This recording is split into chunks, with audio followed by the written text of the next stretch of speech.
जय श्री राम दोस्तों। हनुमान जी का नाम बालाजी कैसे पड़ा? बालाजी और हनुमान जी में क्या अंतर है? हनुमान जी का जन्म अंजनी नामक अप्सरा के गर्भ से हुआ था, जिन्हें एक श्राप का फल भोगते हुए धरती पर वानर के रूप में जन्म लेना पड़ा। उन्हें वरदान प्राप्त था कि एक पुत्र को जन्म लेने के बाद वे इस श्राप से मुक्त हो जाएंगी। वाल्मीकि रामायण के अनुसार हनुमान जी के पिता केसरी और माता अंजनी ने भगवान शिव की कठोर तपस्या की थी, जिसके बाद जाकर उन्हें हनुमान जी की प्राप्ति हुई थी। वही एक पुराणवी कहानी में जिक्र इस बात का भी मिलता है कि जब मारुति नंदन अंजनी को देखकर मोहित हो गए थे, तो इसके बाद अंजनी गर्भवती हो गई थी। इस प्रकार पवन पुत्र हनुमान जी ने जन्म लिया। एक कथा तो यह भी कहती है कि महाराजा दशरथ ने पुत्र प्राप्ति के लिए यज्ञ का आयोजन किया था। उस समय तीनों रानियों को पुत्र प्राप्ति के लिए खीर खिलाई गई थी। उस खीर का एक भाग को वह अंजनी के पास ले गया। माँ अंजनी ने उस खीर को प्रसाद के समझकर चख लिया था, जिसके बाद हनुमान ने जन्म लिया था। हनुमान जी का नाम बालाजी कैसे पड़ा? हनुमान जी को बालाजी इसलिए कहा जाता है क्योंकि कई जगह हनुमान जी के बालकपन की पूजा अर्चना की जाती है। इसके पीछे एक कहानी यह भी प्रचलित है कि जिसके अनुसार भगवान श्री राम आज से 5 वर्ष पूर्व कलयुग की धरती पर आए थे। उन्होंने हनुमान जी को यहाँ लोगों के दुख दर्द दूर करने के लिए आदेश दिया था। साथ यह भी कहा जाता है कि तुम्हारे द्वार पर आने वाले सभी भक्तों के रोगों और भूत प्रेत बाधा को ठीक करना होगा। इसी तरह एक दिन एक ब्राह्मण ने अपने स्वप्न में हनुमान जी को देखा, जो ब्राह्मण को पहाड़ी के नीचे खुदाई करने का आदेश दे रहे थे। वह ब्राह्मण हनुमान जी के आदेश अनुसार उस स्थान पर पहुंचा और ज़मीन खोदना शुरू कर दिया। कुछ देर खोदने के बाद हनुमान जी की एक मूर्ति मिली, जो बाल रूप में थी। हनुमान जी ने अपने बाल रूप में ब्राह्मण को वहां एक मंदिर बनाने के लिए कहा, जो सभी प्रभावित लोगों को ठीक कर देंगे। काला जादू, शोक या गंभीर बीमारी के शिकार लोगों को इन सभी समस्याओं से छुटकारा दिलाएंगे। इस प्रसंग के बाद ही हनुमान जी के बाल रूप की पूजा की जाने लगी। ऐसा भी माना जाता है कि कलयुग में बालाजी में ही भगवान राम का निवास होता है। कलयुग में भगवान राम का निवास बालाजी में ही करते हैं। बालाजी और हनुमान जी में क्या अंतर है? बालाजी और हनुमान जी का बाल रूप है।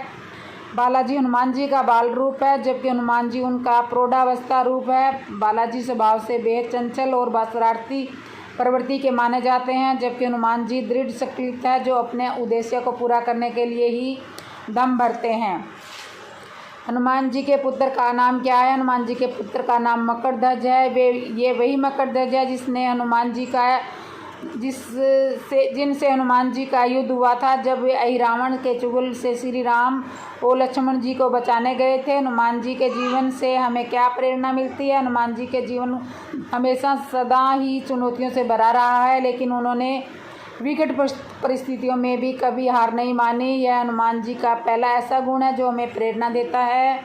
उन्होंने हर उस कार्य को इच्छा पूरी करने के साथ पूरा किया है, फिर चाहे वह सूर्य को फल समझकर खाने की हो या लक्ष्मण के प्राणों की रक्षा करने के लिए उठाया गया पर्वत हो। दूसरा गुण है सेवा भाव का। उन्होंने अपने श्री प्रभु राम की सेवा में कोई कसर नहीं छोड़ी। उन्होंने सेवा भाव इतना अधिक था कि वे अहिरावण से भगवान राम और लक्ष्मण को बचाने के लिए अपने पुत्र तक से लड़ गए थे।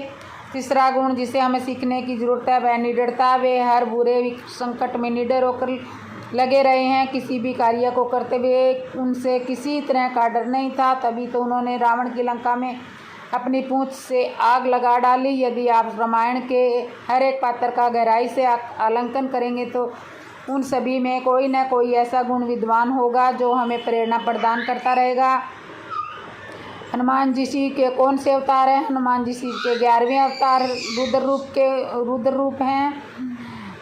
अपने इस अवतार में उन्होंने प्रभु श्री राम की सेवा की, रावण का वध करने और माता सीता को छुड़ाने में सहायता की है। हनुमान चालीसा 7 बार पढ़ने से क्या होता है? हनुमान चालीसा का निरंतर 7 बार पाठ करने से व्यक्ति के सभी चिंताएं दूर हो जाती है। भक्तों को भूत पिशाच की समस्या से मुक्ति मिलती है। यदि आप हनुमान चालीसा का पाठ नहीं कर पाते तो आप हनुमान चालीसा कवच लॉकेट भी धारण कर सकते हैं। हनुमान चालीसा पाठ करने और चालीसा कवच लॉकेट को धारण करने के प्रभाव लगभग एक समान ही होते हैं। जय श्री राम, जय हनुमान।